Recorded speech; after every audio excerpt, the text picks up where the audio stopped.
Berdoa adalah aktivitas yang secara universal dikenal oleh hampir setiap budaya dan agama di dunia. Namun, seringkali kita memahami doa sebagai aktivitas formal yang hanya diucapkan dalam kata-kata tertentu, pada waktu tertentu, dan di tempat tertentu. Dalam psikologi, konsep doa dapat melampaui batasan tersebut menjadi sebuah praktik yang intim, personal, dan penuh makna. Kita akan mengajak Anda untuk melihat doa dari sudut pandang yang lebih tenang, mendalam, dan transformatif, dari berisik menjadi berbisik, dari kebiasaan menjadi kesadaran. Ketika kita berbicara tentang doa, seringkali yang terbayang adalah kata-kata. Namun, doa sejati tidak selalu berada dalam bentuk verbal. Psikologi modern menyadari bahwa manusia memiliki banyak cara untuk mengekspresikan dirinya, termasuk melalui keheningan, visualisasi, bahkan melalui sentuhan atau gerakan tubuh.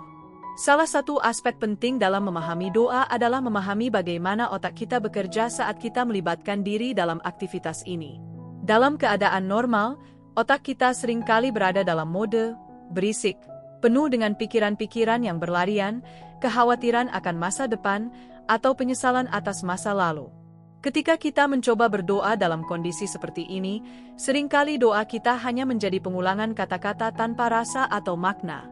Ini karena bagian otak yang bertanggung jawab atas perhatian dan konsentrasi kita tidak benar-benar aktif. Dalam psikologi, hal ini disebut sebagai mind wandering atau pengembaraan pikiran. Namun, doa bisa menjadi cara untuk melatih otak kita agar berpindah dari mode berisik ke mode berbisik. Mode ini dicapai ketika kita mampu memusatkan perhatian secara penuh pada saat ini, sesuatu yang dikenal dalam psikologi sebagai mindfulness atau kesadaran penuh. Penelitian menunjukkan bahwa mindfulness dapat menurunkan aktivitas di bagian otak yang disebut default mode network, yaitu jaringan yang aktif ketika pikiran kita mengembara. Dengan begitu, kita menjadi lebih hadir dan mampu merasakan koneksi yang lebih dalam, baik dengan diri sendiri, dengan sesuatu yang lebih besar, atau dengan Tuhan. Untuk mencapai doa yang tenang, langkah pertama adalah menciptakan ruang keheningan, baik secara fisik maupun mental. Banyak orang mengira bahwa keheningan adalah ketiadaan suara. Namun, dalam konteks psikologi, keheningan lebih dari sekadar tidak adanya kebisingan. Keheningan adalah keadaan di mana kita mampu menerima apa adanya tanpa menghakimi. Bayangkan Anda berada di tengah hutan. Meskipun ada suara burung, aliran sungai, dan desiran angin, Anda tetap merasa tenang. Itu karena keheningan sejati adalah sebuah keadaan pikiran, bukan keadaan lingkungan. Langkah kedua adalah belajar untuk mendengarkan. Dalam doa, seringkali kita terlalu sibuk meminta sehingga lupa untuk mendengarkan. Mendengarkan dalam konteks ini bukan hanya mendengarkan suara eksternal, tetapi juga mendengarkan diri sendiri, perasaan, kebutuhan, bahkan luka yang mungkin belum pernah kita sadari sebelumnya. Mendengarkan diri sendiri membutuhkan keberanian, karena seringkali apa yang kita temukan adalah hal-hal yang tidak nyaman. Namun, hanya dengan mendengarkan, kita bisa mulai menyembuhkan. Salah satu teknik yang sering digunakan dalam psikologi untuk melatih kemampuan mendengarkan ini adalah dengan melakukan body scan atau pemindaian tubuh. Teknik ini melibatkan memusatkan perhatian pada setiap bagian tubuh secara perlahan, mulai dari ujung kepala hingga ujung kaki. Dengan melakukan body scan sebelum berdoa, kita tidak hanya menjadi lebih rileks, tetapi juga lebih terhubung dengan tubuh dan pikiran kita.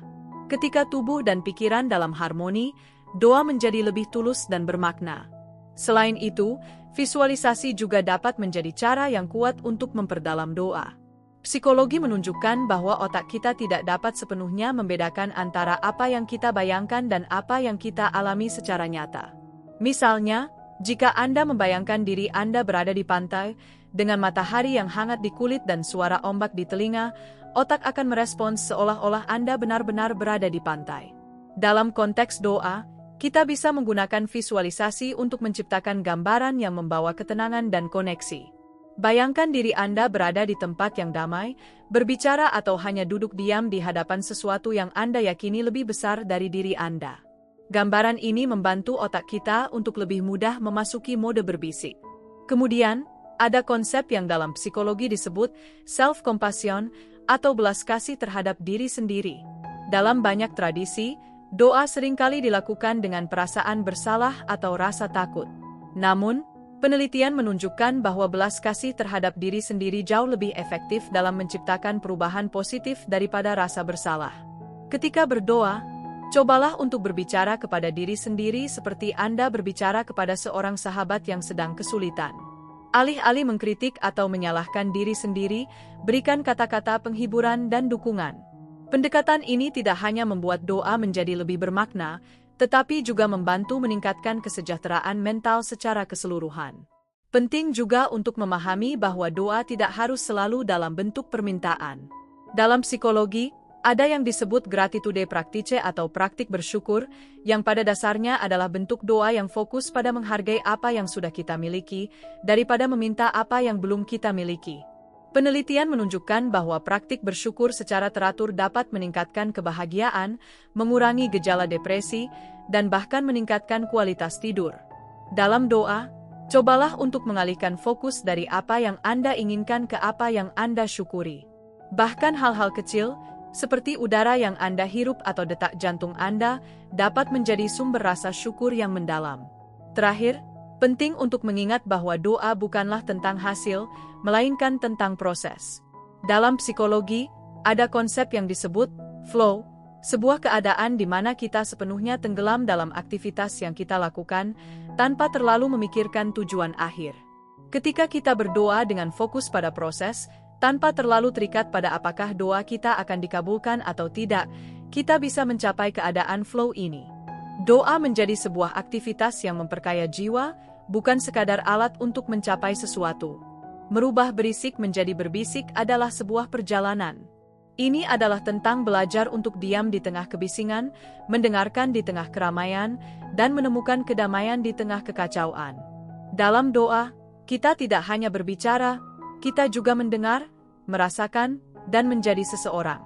Psikologi membantu kita untuk memahami bahwa doa bukan hanya tentang kata-kata yang diucapkan, tetapi juga tentang kualitas kehadiran kita. Dengan melibatkan seluruh tubuh, pikiran, dan jiwa, doa menjadi lebih dari sekadar ritual. Doa menjadi pengalaman transformatif yang membawa kita lebih dekat dengan diri kita sendiri dan dengan sesuatu yang lebih besar dari kita.